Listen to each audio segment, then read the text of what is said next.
At the center of the universe, at the border between the light and the dark, stands Castle Grayskull.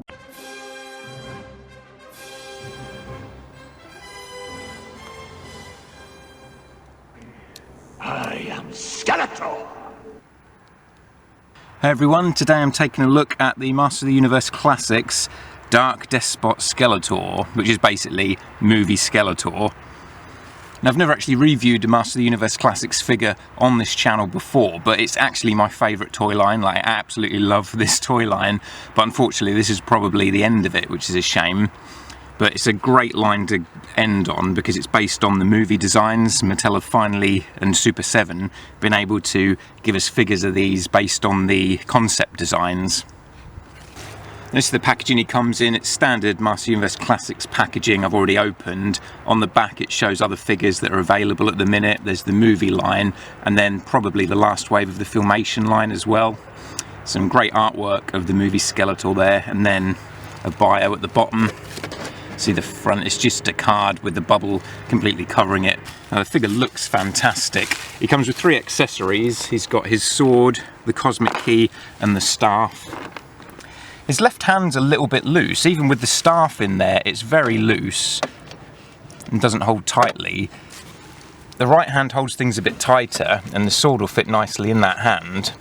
The sword in the left hand just tends to fall out because the left hand is too wide. But if you put the staff in the right hand, it will hold it tighter, but the staff then kind of stretches the right hand open a bit, so it won't then hold the sword straight afterwards. You have to wait for the hand to slowly grip again as the plastic returns to its original size. So it's kind of a shame. I do wish the left hand was a bit tighter to hold his staff and the sword. And there's a closer look at the detailing. And it's great having figures like this because quite often in the movie you don't really pick up all the details of the costume because of the lighting and because they're moving around. So it's great having the figure where you can really just study all the details on this outfit. All these skulls and symbols all over him. The face looks great as well. It's a cape there, which has got a bit of a sort of browny reddish tinge to it. Even closer look there. All the detailing. I love the face sculpt. I've always thought the movie designs looked really good. I know a lot of people complain about the film, but I think the effects, the practical effects and the costumes for all the characters, especially the villains, look fantastic. Karg, Beastman, Zorod.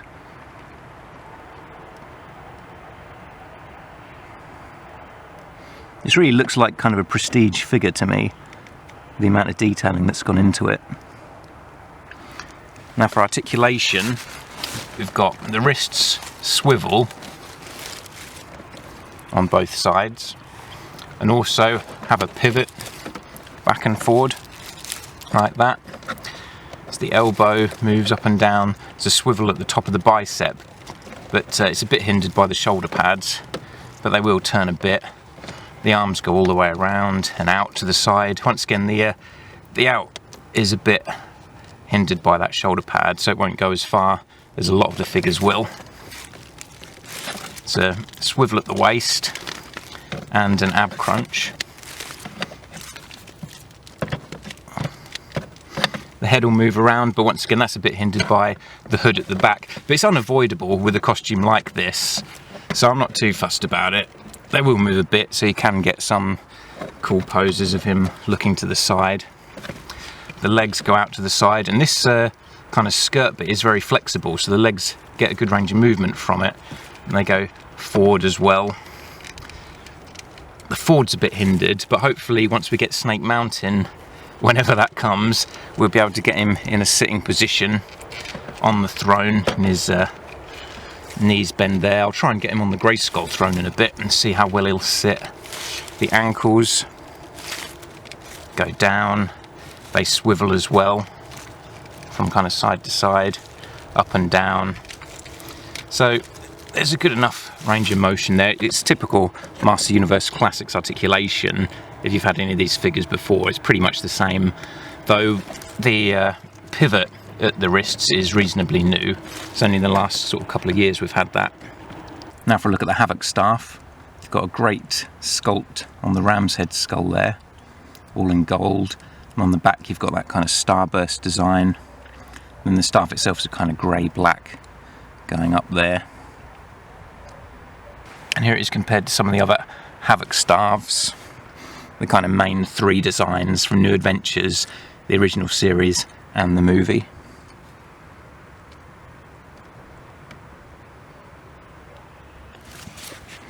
And then you also have his sword there.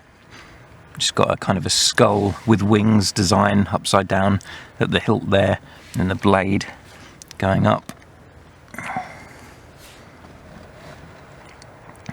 It's a nice sword. It's been painted nicely as well. It's not just grey plastic, it's actually silver. Some good paint apps to it. And the last accessory is the movie accurate cosmic key. Now here it is compared to other cosmic keys we've had, which have been kind of amalgamations of the movie design with the vintage toy version. But they're all a bit oversized, or they've got a handle attached, or they're the wrong colours.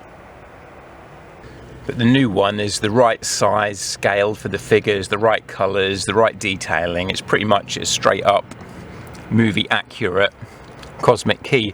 And there's a little strap on the side which will actually slip into Gwildor's hand on either side, so Gwildor can hold the cosmic key.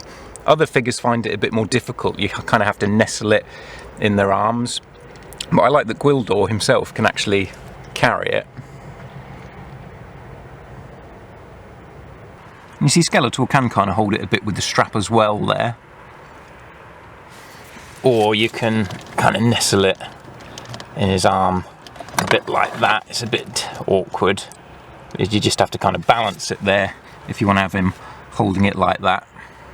I do wish he had a little loop on his belt there for the sword to just slide into, because in the movie he has the sword in a little kind of sheath on the side of his belt that he pulls out at the end of the movie. So if there was just somewhere to kind of slide the sword in, and you could maybe hook the cosmic key on there as well to have him carrying the cosmic key around.